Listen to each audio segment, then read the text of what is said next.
이어서 시작하겠습니다. 미술교 역사예요. 네, 제가 조금만 더 이렇게 움직일까 봐요.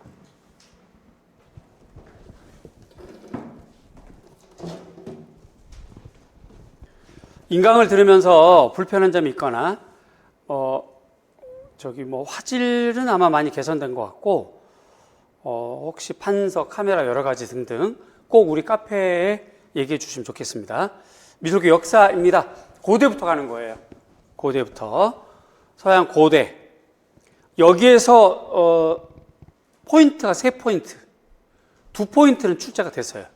그런데 출제된 지 3년이 넘어섰기 때문에 올해부터 나올 수 있다. 이 한글을 빨리 키워쳐야 되겠는데 대답을 못해요.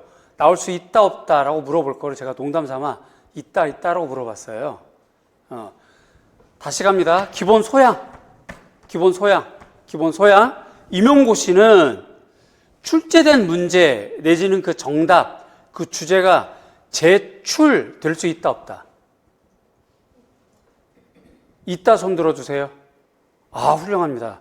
대단하신 분들이에요. 좋은 교사 될 거예요. 없다 손 들어주세요. 다행입니다. 아주 망할 뻔했어요. 아주. 임용고시는 제출됩니다. 제출되는데 제출되는 간격 몇 년 정도로 생각하세요? 보편적으로? 그전에는 7년, 8년 그랬는데 최근에는 3년, 정말 최근에는 1년, 작년에 나왔던 학자가 올해 또 나오는 경우가 굉장히 많아요. 그런 거 잘 기억해 두세요. 자, 머릿속에 정리합니다. 임용고시는 중요한 문제는 제출된다. 제출되는 간격, 예전에 최근이라고 하면 5년 정도 기준에서 봤다면 2, 3년 간격으로 나왔었는데 불과 2, 3년 전부터는 1년 후에 또 나온다. 두 가지만 정리해 볼게요. 임용고시는 제출된다 안 된다? 된다. 두 번째, 제출되는 간격 어떻게 된다? 중요한 거는 1년 만에도 나온다. 대체로 2, 3년 기준이다. 어떻게 된다고요? 2, 3년 기준. 중요한 건 1년. 자, 갑니다. 학자예요. 이 학자는 미학에서도 나옵니다. 미학이 굉장히 많은데 우리는 미학과가 아니라 미술교육학과라서 그냥 우리 입맛에 맞는 것만 딱 뽑아가지고 딱 2명인 거예요. 미학과에서 이 말 들이밀면 우습게 생각해요. 그런데 우리는 굳이 다른 학자까지 알 필요 없으니까 요 두 학자, 플라톤, 아리스토텔레스. 플라톤은 여기가 이데아계,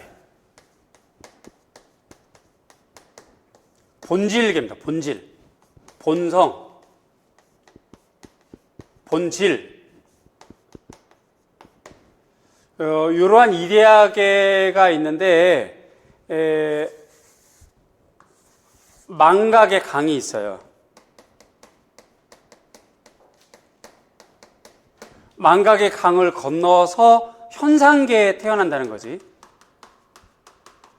그래서 현상계에 태어난 사람들은 본질을 모두 다 모르는데 잊어버렸대. 알 수가 없다는 거야.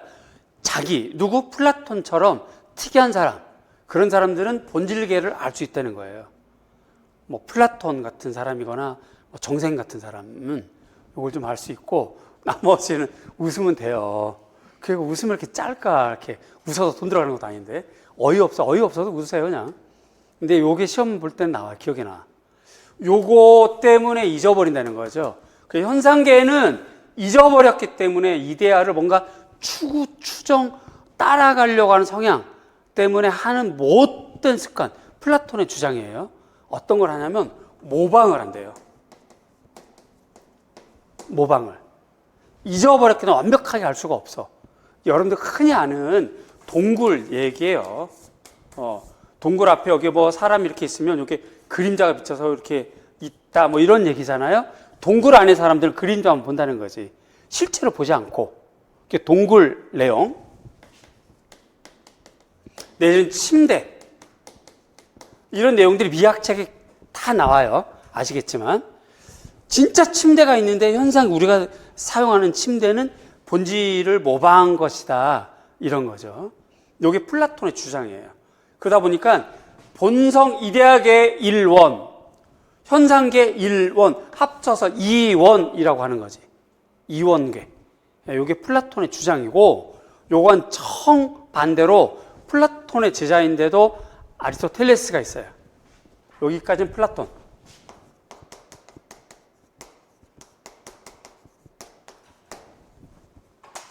이원론입니다. 요거. 그래서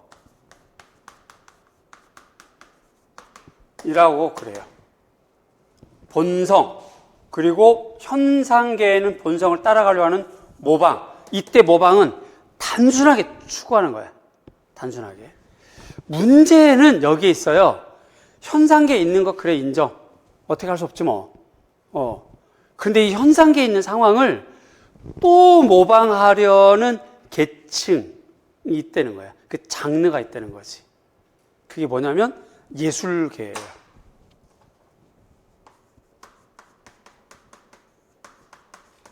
예술계는 이데아를 모방하려고 하는 게 아니라 현상에서 모방한 것을 재모방하려고 하는 거지. 그러니까 여기는 모방의 모방이 되는 거예요.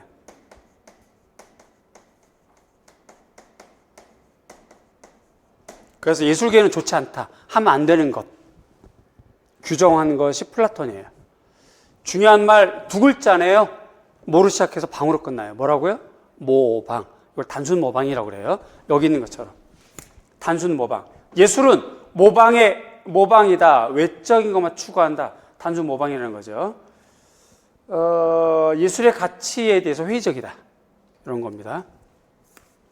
반면에 아리스토텔레스는 드로잉 교육은 필요하다. 뜬금없이. 왜 그러냐면 모방은 모방인데 뭔가 본질적인 모방이다. 차이가 나죠. 요건 외우셔야 됩니다. 이렇게요. 모방은 모방이 아리스토텔레스는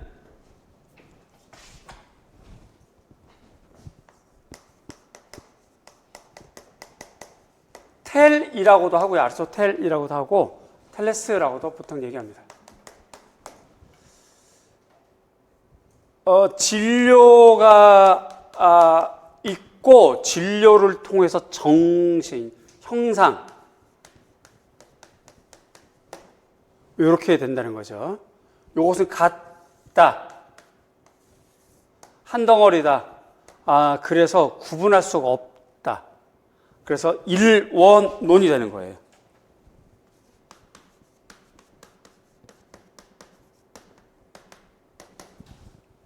모방은 모방인데 이전 모방과는 좀 다르죠. 왜 그러냐면 얘는 이미 자기가 본성을 갖고 있어요. 자기가 물질이 정신을 드러내고 있다고. 그러니까 다른 걸 모방할 필요가 없는 거지. 드러내는 것 자체가 본질적이고 본성적인 걸 드러내는 것이야. 그런 것이 아리스토텔레스의 주장이에요. 그래서 본질 모방이다. 모방은 모방인데 본질 모방이다. 요 두 가지가 시험에 나왔었어요. 최근에. 두 글자 모방을 기준으로. 그래서 이 페이지는 여러분들이 이해, 암기는 두 글자 모방. 모방에 대한 차이점, 플라톤과 아리스토텔레스의 차이점 정도만 아시면 됩니다.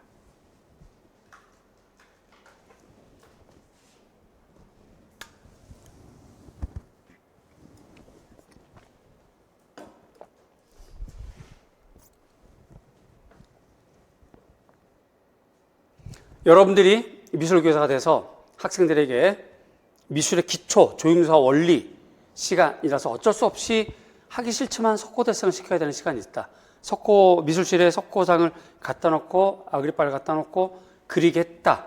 이 행위를 플라톤은 두 글자로 말해요. 뭐라고요? 두 글자. 학생 여러분 한국말 하셔요? 두 글자. 플라톤 입장에서는 이 행동을 두 글자로 말을 해요. 뭐라고 그래요? 모방이라고 합니다. 모방. 모방이라고 그래요. 그래서 이 모방하는 행위를 좋지 않다라고 하는 거죠. 여기까지 이해 가시죠? 한국말 깨우치는 입장에서 하나 더 물어볼게요. 어느 날 말 타는 조련사가 말발굽이 다 헤어져서 대장간에 가서 말발굽을 만들어 달라고 했어요. 그래서 대장간 그 기술자가 말발굽을 만들어 줬거든요. 아주 기가 막히게 만들었지? 요거를 보고 있던 조각가가 말발굽을 그대로 또 만들어냈다고요. 지금 등장하는 인물이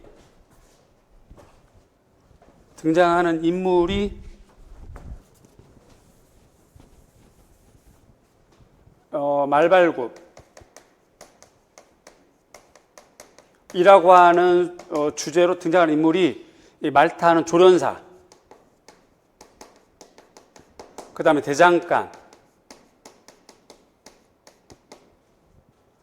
대장쟁이죠. 그 다음에 조각가. 요거를 플라톤 입장에서 대상을 구분해 볼까요? 현상계 어느 쪽일까요?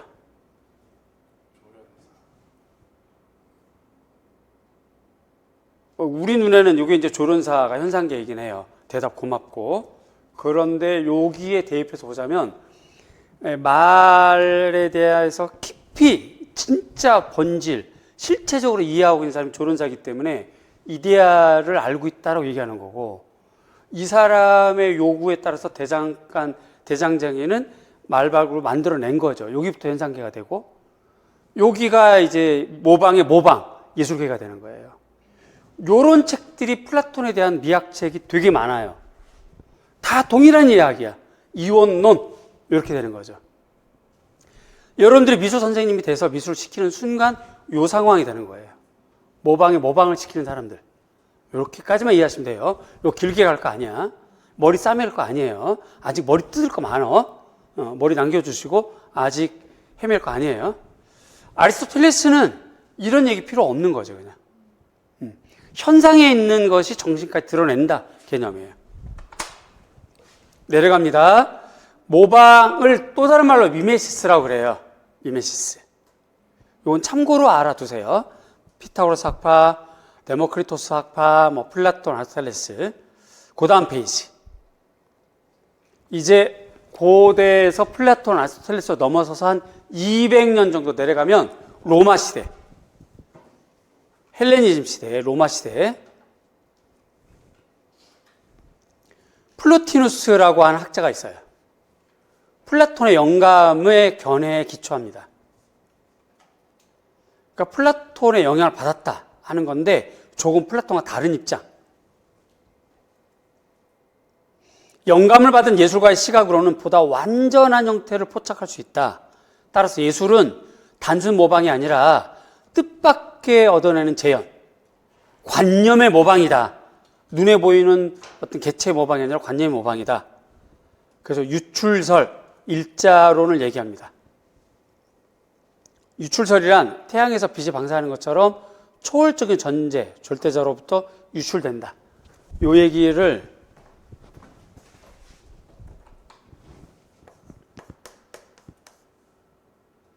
플라톤, 플로티누스. 여기는 로마 시대입니다. 절대적인 자가 있어요. 절대자. 지금 얘기하면 하나님 이렇게 되어 있고 어떤 절대적인 신, 절대 존재. 이거를 일자라고 그래요. 유일한 존재. 유일한 존재. 이렇게 얘기합니다. 여기가 원래 있고 여기에서 빛이 파생이 돼요. 빛.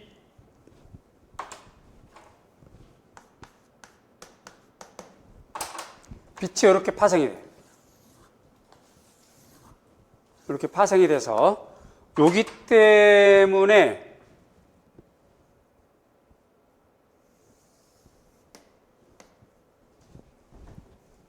우리에게 정신이 생긴다.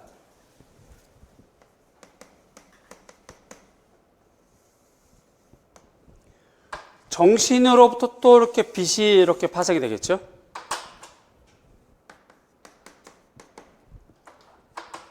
그럼 이 파생되는 것 때문에 영혼 파생된다. 이렇게 되고 이렇게 되죠. 또 영혼에서부터 빛이 파생돼서 자연, 물질 이렇게 파생된다. 요 아래는 아무것도 안 보이는 흑암의 세계다. 여기부터 보이는 거죠. 이렇게요. 요거를 중세에서는 요 로마 철학인데 중세에서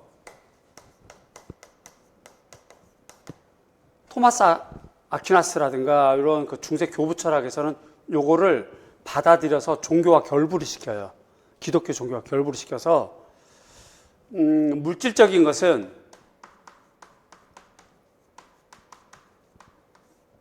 뭔가 영적인 것에 대한 날마다 좀 성스럽게 변하고 싶어하는 성화의 개념을 갖는다.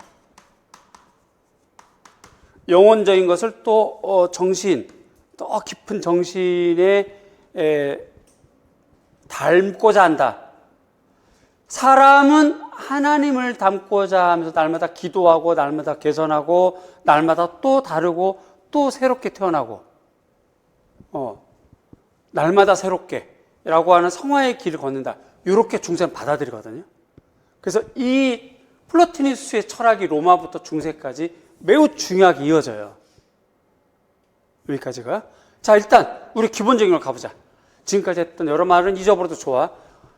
정신이라는 건 어디서부터 출제가 됐어요? 어디서부터 나왔어요? 일자로부터. 여기서부터 흘러나왔어. 유출. 영혼은 정신으로부터 유출. 자연은 영혼으로부터 유출. 이렇게. 이걸 유출설, 일자론 이렇게 돼요. 결국 요거는 한 덩어리잖아요. 결과적으로. 그래서 이건 일원론이 됩니다.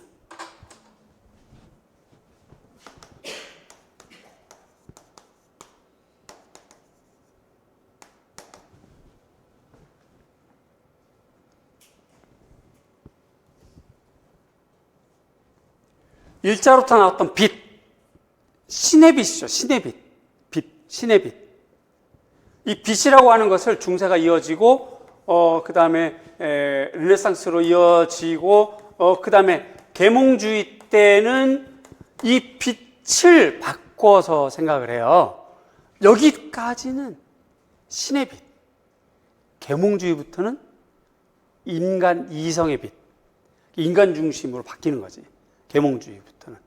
이때 났던 철학, 신은 죽었다. 뭐 이런 말들이 이런 근거였어요. 자, 오늘은 거기까지는 생각 안 해도 되고, 요거까지. 세 학자, 플라톤, 아르토텔레스, 플로티누스, 일자론, 유출설, 이렇게까지만. 이건 아직 출제 안 됐어요. 그런 걸 보자면 얘가 더 중요하죠. 요 두 가지보다. 그죠? 세 가지 다 출제될 수 있다. 그 중에서도 요게 더 중요하다. 그래서 나머지는 또 출제할 수 있다. 다시 내용 정리합니다. 플로티누스. 로마 시대입니다. 네, 카메라 속도 좋아요. 이렇게 안 어려워졌습니다. 인강생들이 막 어지러워. 화면이 확 바뀌면. 플로티누스. 플라톤의 입장에서 따라했지만 좀 다르다. 순수한 관념의 모방이다. 유출설이다. 일자론. 여기까지 이해하셨고요. 일자론. 일자와 정신. 또 영혼. 자연과 진료. 이렇게 외워두시면 되겠습니다. 저 그림처럼. 여기까지 됐죠? 두 페이지 진행했습니다, 우리가. 두 페이지 중에서 왼쪽 페이지는 이미 기출됐고, 그 다음에 요건 아직 기출 안 됐고, 이건 외우셔야 되겠고, 양쪽 페이지 나올 가능성 있고, 적어도 제가 봤을 때는 60% 이상.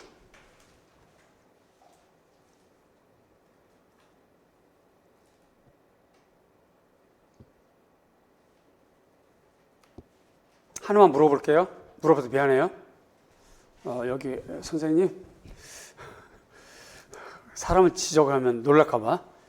유출설, 왜 유출, 뭐가 유출됐길래 유출이라고 그럴까? 일자로부터, 누구로부터? 일자, 유일한 존재에서 나온 빛의 파생된 세계. 근데 서술형으로 나오진 않아요. 이건 기입형. 조금 어렵죠? 자기 이름도 가끔 까먹는 판에 무슨 일자를 어떻게 기억을 해? 자꾸 여러분 읽어두세요. 시험 경향만 알아두시면 돼요. 그렇죠?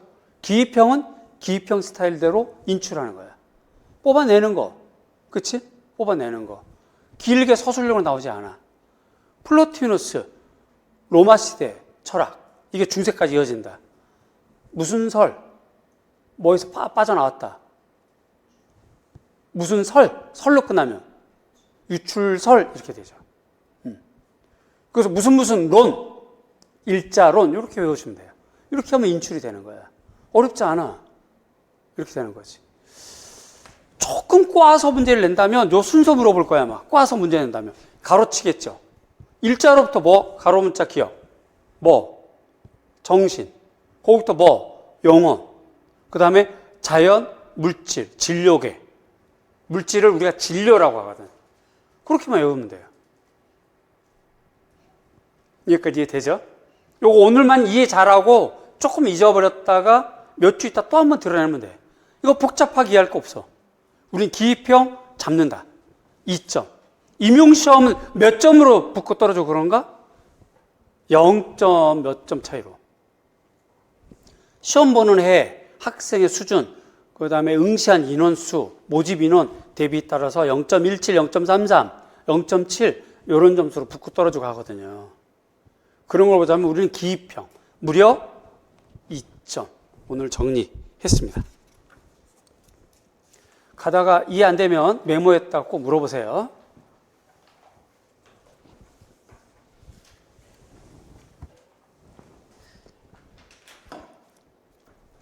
그 다음 페이지 넘깁니다.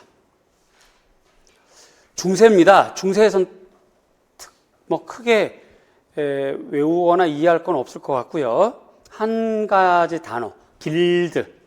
길드가 뭐냐면 그냥 그 협동조합이란 말이에요. 그렇다고 협동조합이라고 쓰시면 안 되고 길드라고 쓰셔야 돼요. 길드. 우리나라도 지금도 길드가 있습니다. 조합이 있어요. 우리나라 상업법에 5명만 조합을 만들어서 세무서에 가서 신고하면 길드 회사가 돼요. 5명. 한번 묶어볼까? 공부 좀 열심히 하는 노트 만드는 회사로다가 제가 펜을 좀 잘하거든요. 노트랑. 여러분 수업 준비하면서 또 미친 듯이 써가지고 손에 또 여기가 아리백에 다이아몬드가 잡혔어요. 펜을 제가 좀 잘 알아요. 한번 만들어 볼까 했는데 여기가 약간 표정이 시크해서 이쪽은 고개 돌리고 싶지 않고 이쪽은 옷은 좀 덜 톤이 좀 밝은 톤이거든요. 인형 같은 좀 톤. 인형이 주로 쓰는 톤. 그런데 표정이 또 조금 무섭네. 조합 만드는 거는 보류. 5명만 만들어도 된다. 무슨 얘기를 하려고 이런 농담을 하느냐. 길드는 중세에서 시작됐지만 서양, 중세. 현대도 있다 없다? 있다. 지금도 있다 없다? 있다. 이렇게 이해하셔야 돼요. 르네상스에서 끝났다가 아니라 계속 이어진다. 길드는 조합이다. 조합.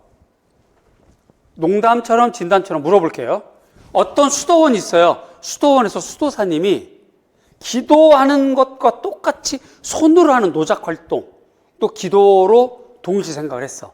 그래서 반지를 막 만들어. 우리 추기경님이 쓰는 반지. 그러다 보니까 대단한 기술력을 확보했지. 이거를 수도원 근처에 사는 민간인들한테 가르쳐주고 배추씨도 받고 당근씨도 받고 이렇게 할 수 있겠죠. 그러다 보니까 그 민간인들이 반지 만드는 회사를 만들어보자.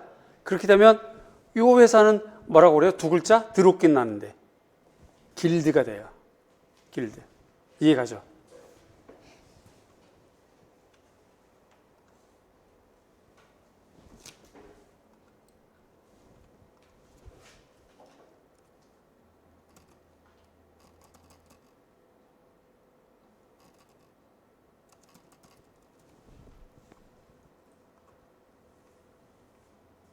여러분이 잘 아시는, 내가 잘 안 들어서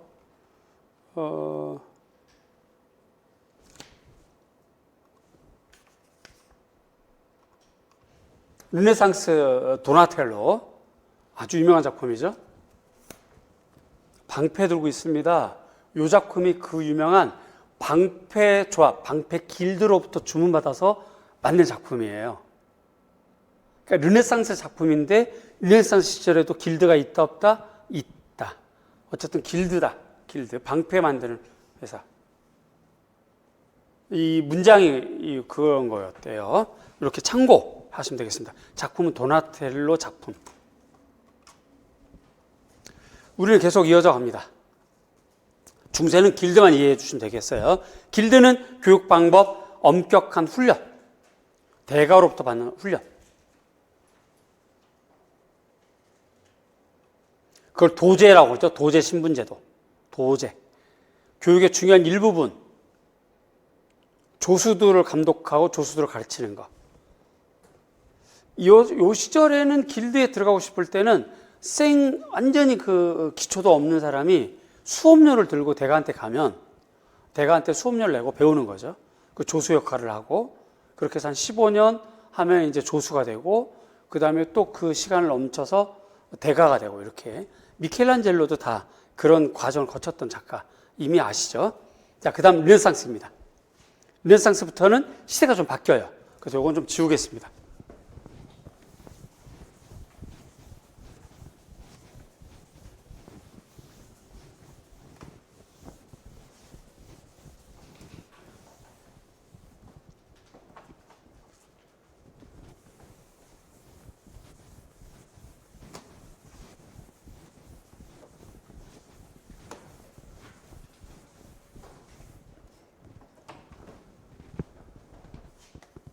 기차를 또 타겠습니다. 이렇게요. 시대 기차. 우린 조금 전에 이제 고대를 했고, 그 다음 중세까지 했습니다. 중세에서 꼭 알아둬야 할 이름 두 글자? 이름 두 글자? 길드입니다. 길드.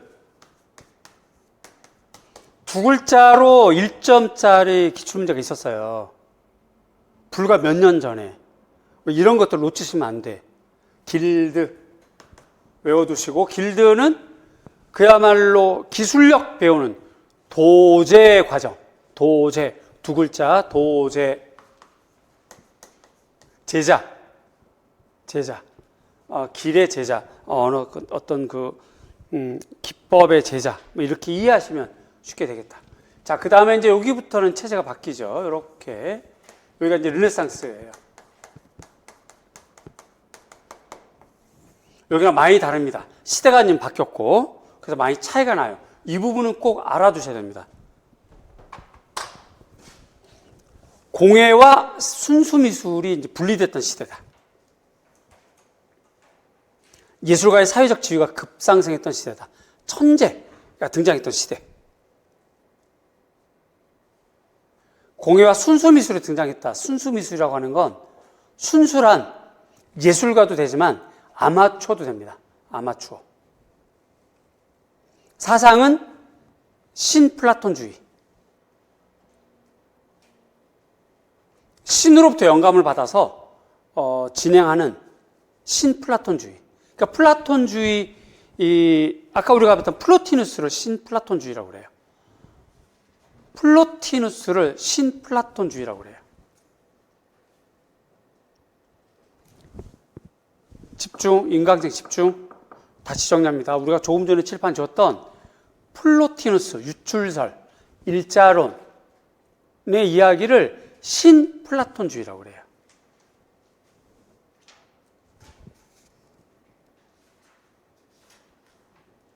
그렇죠. 현명하신 분들은 메모했을 거예요. 플로티누스, 유출설, 무슨 주의? 신플라톤주의. 플라톤의 새로운 플라톤, 그러니까 플라톤의 제자로서 좀 다른 학설.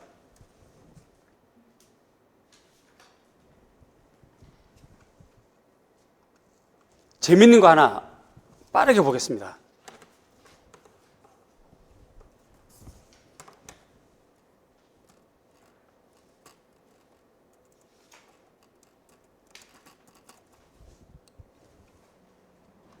여러분이 잘 아는 보티첼리 작품이에요.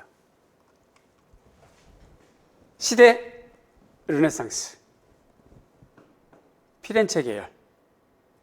여기 담겨있는 사상은 조금 전에 배웠어요. 신으로 시작해요. 신플라톤주의입니다. 요게 4점짜리 이런 게 나와요. 요런 거 나오고 작성 방법 거기에 동그라미 하나 작품에 담겨있는 사상을 쓰고 이렇게 나오겠지. 신플라톤주의. 동일한 시대에 다빈치랑 같이 활동했던 시대 작가인데도 그림이 다르죠. 뭔가 비잔틴 계열적, 윤곽선이 뚜렷하고. 다빈치는 여러분이 잘 아는 기법, 내가 혹시 이거 굉장히 고차적인데 대답할 수 있을까? 기대를 내가 말아야 되겠지? 서양식인데 본식을 먹기 전에 먹는 좀 맑은 죽 같은 거. 그거 봐, 이거 어렵다니까. 대답을 못해. 가끔 빵도 찍어 먹는 건데. 저쪽에서 준다. 와, 그 어려운 걸 대답했어요. 스프. 다빈치가 만들었던 기법? 스푸마토. 아, 여기 안 통하네. 굉장히 좀 경직된 분들이 오신 것 같아요. 굉장히 밖에 날씨가 추웠거나. 스푸마토. 스푸마토랑 다른 기법이거든. 다빈치는 이렇게 윤곽선을 뚜렷하게 하지 않아요. 동일한 시도 활동했던 보티첼리는 윤곽선을 뚜렷하게 하거든요. 이유는 비잔틴의 영향을 받았다. 사상은 신플라톤주의다. 이런 거 우리가 미술사에서 배울 거야. 학원을 기대해 주세요. 근데 너무 생각이 경직되어 있는데 아무래도 전략을 바꿔야 되겠다. 그냥 학생 없다 생각하고 혼자 인생은 외로운 거니까 혼자 하자. 물어봐야 대답을 안 해. 한글을 몰라. 말을 할 줄 몰라. 속이 조금 타니까 커피 한 잔 마시고. 이런 것들을 구분할 수 있어야 돼요. 임용시험은 우리가 흔히 하는 말로 여러분들이 이거에 능숙하셔야 돼요. 카메라 일로 좀 잠깐 따라올까요? 특히 미술뿐만 아니라 다른 교과도 마찬가지인데 미술 임용고시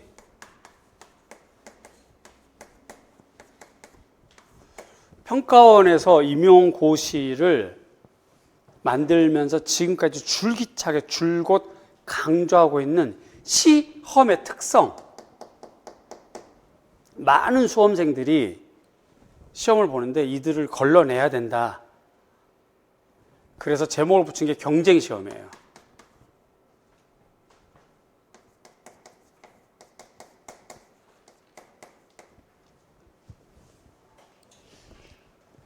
선발 경쟁시험. 누구랑 경쟁을 해. 평가원은 국가는 이제 국가에 소속된 예학 기관인데 교육부 중심으로 국가는 어떻게 규정했냐면 이 부분을 우리가 좀 명료하게 생각을 할 필요가 있어요. 조금 심도 있게 그리고 심각하게 생각할 필요가 있어요.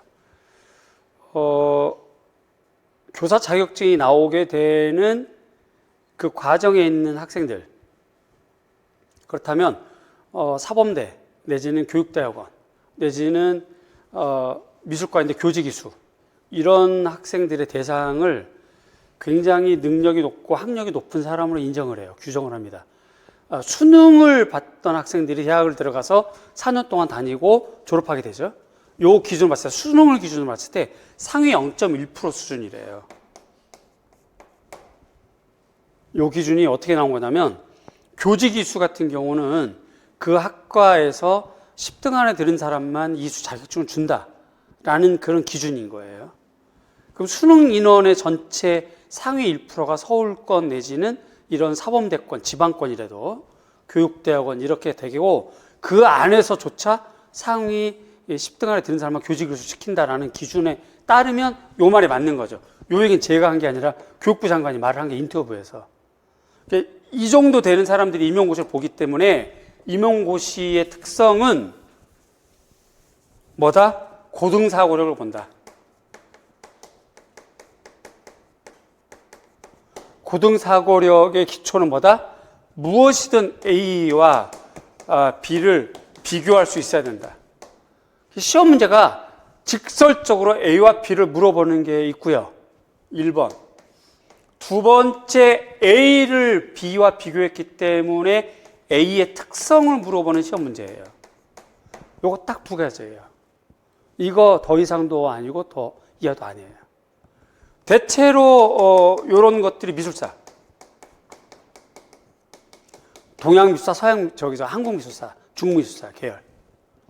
대체로 이런 것들이 서양미술사 계열. 이렇게 나와요. 이게 좀 더 어렵죠. 얘는 뭐라도 줘요. 그림을 이렇게 준다고. 가, 나, 다. 이렇게 그림을 준다고. 여기서 영향받은 것, 여기서 영향받은 것. 그런데 얘의 독창성. 이게 시험에 이게 패턴이야, 패턴. 이 패턴을 모르면 점수 높아질 수가 없어. 공부를 아무리 해도 높아질 수가 없어. 만약에 인강생 여러분 중에 공부 자기가 2년 이상 했어. 근데 자꾸 점수는 안 올라. 그렇다면 이런 포인트를 놓친 거야, 지금. 반대로 뒤집어서 아무리 초술해도 이런 포인트만 잘 잡고 공부 방향만 잘 잡고 주제만 잘 잡고 그 다음 본인이 외우면 점수 높아져요. 서미사는 이미 이걸 넘어서서 이거 다 아니까 굳이 물어볼 필요 없고 다의 특성을 적어라 이렇게 나온다고요. 그래서 이런 것을 기준으로 잡으셔야 돼요. 우리가 좀 말이 길어졌는데 우리가 르네상스를 하고 있어. 그러면 중세와 르네상스 차이점을 알고 계셔야지. 거기부터 출발하는 거야. 중세는 무조건 기술자 양성. 그래서 어떤 조직에 들어가? 두 글자 길드에 들어가. 그 과정을 도제 학습이라고 그래. 당연히 교육은 뭘로 해? 훈련이야. 훈련, 연습. 근데 르네상스 시대가 바뀌어요. 아마추어도 생겨. 그렇기 때문에 그런 교육 방법으로는 될 수가 없는 거지. 그 얘기예요, 지금. 일단 사상, 심플레톤주의. 방법, 천재의 사고에 맞는 교육 방법. 나머지 읽어두시고 예술원이 생기기 시작해요. 이탈리아 예술원인 거죠. 조지오 바자리, 피렌체 설립한 아카데미 델 디세뇨. 디세뇨는 디자인이란 뜻입니다. 디자인. 분과, 회화, 조각. 이렇게 분과하는 분과. 디자인이라고도 합니다. 이걸 이탈리아어로 디세뇨라고 읽어요. 예를 들어서 지금 인강생은 잘 모르시면 이쪽 선생님들이 좀 밝은 톤, 이쪽 선생님들이 약간 어두운 톤. 근데 한 분이 옮기셨어요. 딱 봐도 자기는 시크가 아닌 거거든. 여기 분리되고 싶지 않아서 한 분이 옮기셨어요. 이쪽으로요. 그래서 여기가 좀 융합이 됐는데 어쨌든 이렇게 이쪽은 디세뇨, 뭐 예를 들어 비비드 톤, 덜 톤. 이쪽은 뭐 시크 톤, 이런 디세뇨 이렇게 구분할 수 있다는 거지. 좀 더 쉽게 조각은 조각 디세뇨, 회화는 회화 디세뇨. 이렇게 나누는 게 디세뇨라는 기초 용어. 디세뇨 잊지 마세요.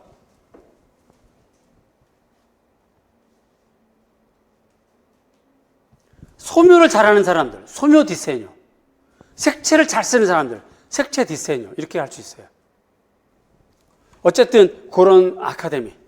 그 다음에 추카리가 설립한 아카데미아 디 산 루카. 이거 알아두시고 르네상스 디자인, 미술 교육 목적, 미술가 양성, 장인 양성, 중상류층 아마추어 양성, 특징, 순수와 실용 구분. 방법은 길드는 길드대로 진행하고 예술원은 예술원대로 진행하고.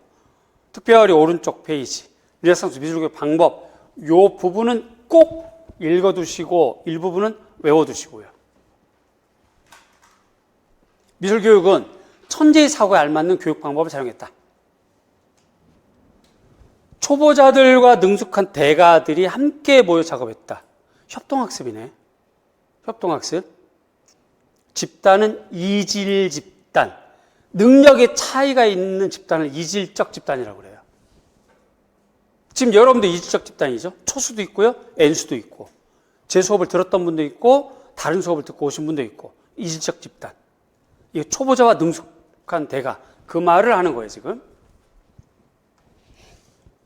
새로운 기교와 원칙을 보여주는 다른 사람 작품을 감상, 미술 이론과 일반 문화의 특징 논한다. 촛불빛을 이용해서 조각상, 조상이에요. 조상. 조각상, 오탈자 아닙니다. 조상, 조각상을 말하죠. 그걸 그리도록 했다. 촛불빛을 면들의 경계를 적절하게 형성하기 때문에 부조, 능숙하게 만드는 데 도움이 되었다. 교육과정은 해부학, 수학적 기반의 이론, 이렇게 된다는 거죠.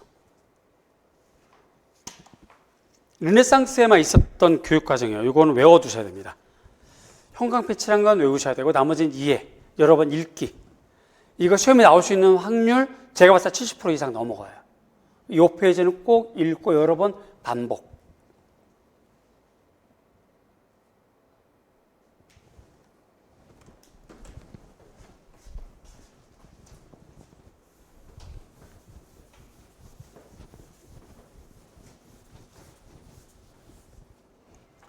르네상스는 다르죠. 그렇죠? 일단 길드도 계속 이어져요. 길드 체제도 있어요. 1번. 존속 계속 이어지죠. 2번 별도로 예술과 천재 교육을 합니다. 지금 우리 서 있는 것처럼. 3번 아마추어인데 좀 이렇게 돈 있는 귀족, 부유한 상인. 그걸 아마추어 교육이라고 그래요. 여기 좀 달라졌죠. 여기에요. 여기는 실용적인 것.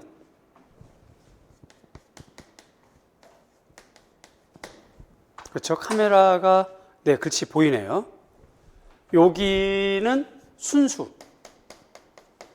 물론, 이 부분도 실용이라고 볼 수도 있겠지만, 어쨌든 이렇게 구분해서, 이런 처제가 좀 바뀌었다. 나머지는 구체적인 방법은 외우셔야 된다. 여기 있는 거. 여기까지가 르네상스. 이해됐죠? 특히 금요일, 토요일은 이렇게 내일 이어서 수업을 한단 말이에요. 오늘 금요일 수업을 정신 바짝 차리고 잘 들어야 돼요. 왜냐하면 상대적으로 토요일보다는 복습할 시간이 좀 부족하지. 토요일 거는 뭐 일요일로 할 수도 있고, 예를 들어서. 그런데 오늘은 이걸 이해 못하고 한 번이라도 눈에 보지 않고 넘어가면 진도가 훅 나가버리잖아요. 오늘 거 놓칠 수가 있어. 그래서 다른 때보다는 오늘같이 금요일 수업은 인강생들이 이게 업로드가 언제 될지 모르겠는데 이 금요일 수업, 직강에서의 금요일 수업 요거는 좀 더 집중해서 보시고 인강생 제발 부탁하건대 완강 꼭 직강처럼 하셔야 돼요. 꼭 직강처럼 하셔야 돼요. 놀라운 일이 있습니다. 여러분도 들으면 놀랄걸요? 인강, 교과를 떠나서 국영사가 엄미체, 교과를 떠나서 인강생들이 인강을 완강하는 확률이 몇 퍼센트 정도 될까요? 100명이 인강을 듣는다. 국영사가 엄미체 다 합쳐서 100명이 인강생이 있다. 인강생이 100명 중에 강의를 전부 다 듣는 걸 완강이라 그래. 완강 몇 퍼센트 정도 될까요? 50%도 안 됩니다. 20%도 안 된대요. 놀랍죠? 어이가 없지 놀랍죠? 깜짝 놀랄 일이에요. 국영수사가 엄미체를 다 섞어서 100명이라고 가정했을 때 그 100명이 강의를 전체 다 듣는 게 10%가 안 된대요. 엄청난 일이거든요. 다행스럽게 우리 방문각에서 미술은 저이니까 미술관은 그래도 완강률이 좀 높아요.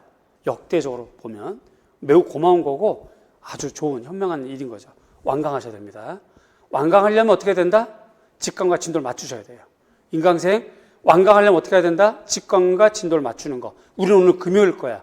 여러분들이 월요일 날 듣는다면 월요일 날 이 공부를 끝내야 돼요. 직강도 마찬가지, 인강도 마찬가지. 첫 강의는 좀 더 집중해서 들을 것. 그래야 복습을 놓치잖아요. 아시겠죠? 자, 여기까지 정리해 봅시다. 우리는 고대, 중세, 르네상스로 이어져 왔어요. 외울 거 간단해요. 이쪽 거리는 기입형 스타일. 여기 이미 숙제가 됐고, 아직 출제 안 된 거 요 르네상스. 르네상스는 비교 관점. 르네상스만 갖고 있는 거. 순수와 실용의 구분. 계열이 길드, 예술과 아마추어 계열. 이들에게 뭘 가르쳐? 드로잉을 가르쳐. 조각을 가르쳐. 교육 방법은 여기 있는 것처럼. 19페이지. 함께 모여 작업한다. 감상교육도 한다. 이론교육도 한다. 해부학을 가르친다. 수학적 기반을 둔 이론이다.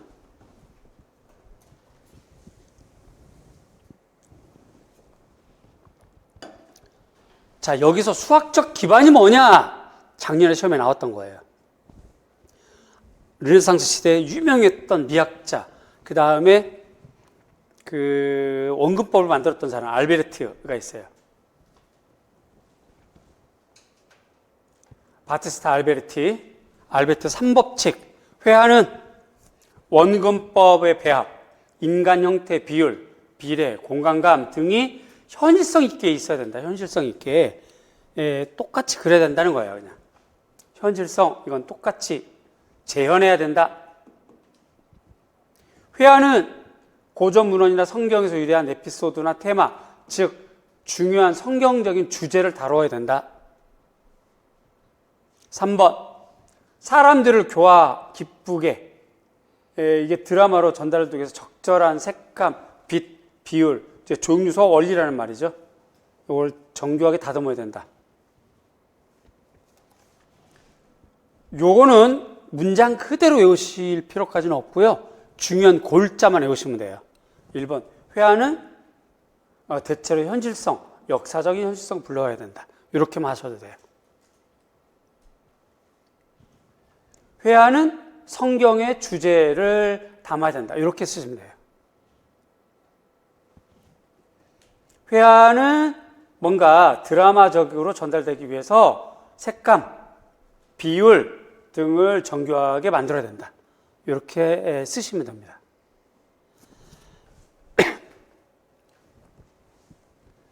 그 다음, 요거 작년 책에는 없는 거예요. 요거는 알베르티 회화론에 요구했던 회화론. 회화란 주어진 거리, 주어진 시점, 주어진 조명 밑에서 시각 피라미드, 횡단면으로 구성된 평면 위에서 선과 색을 사용해서 이루어진다. 이거를 올바른 구축이라고 그래요. 용어, 올바른 구축. 새로운 원근법. 윤곽선을 그리는 하나의 비결인데요. 이거를 알베르티 그리드라고 그래요. 두 가지 용어. 올바른 구축, 알베르티의 그리드. 올바른 구축, 알베르티 그리드.